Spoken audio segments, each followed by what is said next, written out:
Bisa diaudit, silahkan. Oke. Tapi kalau dia ngaudit, janjian dulu ya lo ya. Kalau ternyata gue nggak ngambil, gue tumbuk lo ya.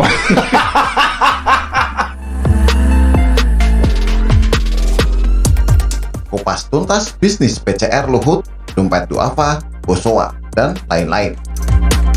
Ditulis oleh Jaya Wijaya. Berbicara bisnis PCR yang heboh belakangan ini, kita tidak bisa hanya melihat dari kacamata kuda, politik, dan kebencian semata. Karena itu pada judul penulis menyebutkan pemain besar bisnis ini. Memang masih banyak, tapi terlalu panjang kalau semua harus dituliskan pada judul. Jadi ketika penulis berbicara bisnis PCR, artinya penulis mengacu pada semua pemain-pemain yang ada, tidak hanya fokus pada perusahaan yang melibatkan Luhut. Tapi nanti akan ada bagian khusus yang membahas soal Luhut. Karena bedanya beliau adalah salah satu pemangku kebijakan terkait PCR di Indonesia. Pertanyaan pertama, kenapa PCR dulu bisa mahal? Dan salahkah jika para pemain bisnis PCR ini mengambil keuntungan yang sebesar-besarnya? Pertama, kita harus pisahkan antara masalah bisnis dan masalah kemanusiaan.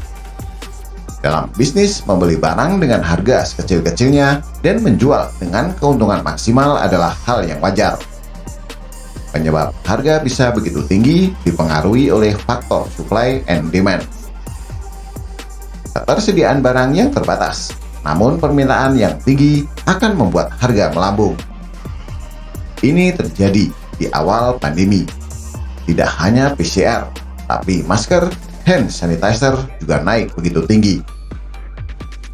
Hal berikutnya yang bisa membuat harga tinggi adalah monopoli. Tapi karena pemain PCR ini banyak, seharusnya faktor ini tidak mempengaruhi. Kecuali kalau semua perusahaan yang ada bersepakat untuk tidak perang harga alias tidak merusak harga pasaran. Jadi sampai di sini, bisnis PCR yang cara penjual harga mahal tidak salah jika dilihat dari segi bisnis. Yang menurut penulis perlu jadi perhatian adalah bagaimana cara pemain besar tersebut membeli alat tes PCR dan menjualnya dengan bebas di Indonesia. Karena masalahnya untuk memasukkan alat kesehatan dan obat-obatan itu tidak bisa sembarangan. Penulis pernah bisnis impor dan merasakan bagaimana barang tertahan di pelabuhan terkait masalah izin. Memang bukan obat, tapi tentunya obat pasti lebih ketat lagi, bukan? Walaupun sebuah alat PCR sudah mendapatkan izin di negara asalnya, tidak serta-merta langsung mendapatkan izin edar di Indonesia. Izin edar ini setahu penulis yang mengatur adalah Kemenkes dan BPOM RI. Nah, apakah dalam proses perizinan ini sudah sesuai prosedur? Ada sogok menyogok, kong kali kong, atau tebang pilih? Inilah yang bisa dipermasalahkan dalam hal bisnis PCR dari segi pengadaan. Itu pun kalau ada dan terbukti. Sedangkan untuk membeli dengan harga murah dan menjual semahal-mahalnya, itu tidak salah dalam bisnis dan juga tidak melanggar hukum. Nah, semua hal tersebut menjadi berbeda jika kita berbicara kemanusiaan. Kok tega sih saat rakyat kesusahan, malah bisnis PCR dan ambil cuan yang banyak? Ini sama halnya seperti misalnya ada tetangga yang miskin butuh beras, lalu kita menjual beras kepadanya dengan harga tinggi. Dalam hal bisnis, hal tersebut wajar. Tapi dalam segi kemanusiaan, kok tega? Orang lagi kesusahan, turunin dikit lah. Toh situ juga masih ada untung, walaupun sedikit berkurang. Mungkin begitu kira-kira kalau kita bicara kemanusiaan. Nah, kalau di Indonesia lebih banyak yang berpikir dari segi bisnis, bukan dari kemanusiaan. Salah siapa? Kita tidak bisa menyalahkan siapa-siapa. Lah, dompet duafa yang katanya lembaga amal saja sama-sama ambil cuan besar kok. Mereka punya 40 lab di seluruh Indonesia loh. Tapi apakah kita bisa menyalahkan mereka? Tidak bisa. Dan lagi, urusan kemanusiaan ini adalah urusan pribadi. Penulis sih husnuzon saja. Siapa tahu mereka juga pernah memberikan bantuan PCR gratis kepada yang membutuhkan, atau uang keuntungan mereka disumbangkan untuk amal. Sampai di sini kita harus bangga dengan Jokowi.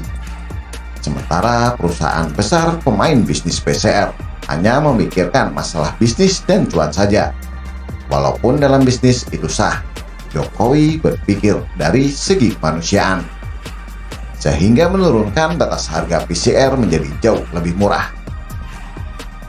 Masalahnya, apakah ada yang dirugikan dari kebijakan Jokowi ini? Logika saja, biasa cuan besar, sekarang jadi tipis, apa nggak kesal tuh? Walaupun orang sudah kaya, tetap saja namanya manusia tidak pernah puas. Ditambah ada pihak-pihak yang bisa memanfaatkan mereka secara politik. Maka dibuatlah ramai masalah bisnis PCR ini, seolah-olah pemerintah dan Jokowi yang memainkan harga. Padahal di sana ada banyak pebisnis besar yang bermain. Ya gimana? Kita bukan negara komunis, di mana negara bisa menekan swasta dan seluruh pebisnis yang ada. Yang bisa dilakukan pemerintah dan presiden maksimal adalah di kebijakan, dan hal tersebut sudah dilakukan Jokowi dengan menurunkan batas harga tes PCR. Sayangnya di sini ada titik kelemahan pemerintah, yaitu Luhut Panjaitan sebagai pemangku kebijakan yang juga ikut berbisnis PCR, walaupun yang bersangkutan bilangnya amal. Lalu apakah Luhut salah? Dan di mana letak kesalahan Luhut? Kita akan bahas artikel selanjutnya. Di sini penulis hanya ingin jelaskan singkat saja. Tidak ada yang salah Luhut bisnis. Tidak ada yang salah mengambil keuntungan. Yang salah adalah jika kebijakan yang dibuat digunakan untuk menguntungkan pribadi atau perusahaan Luhut. Ini yang dinamakan konflik of interest.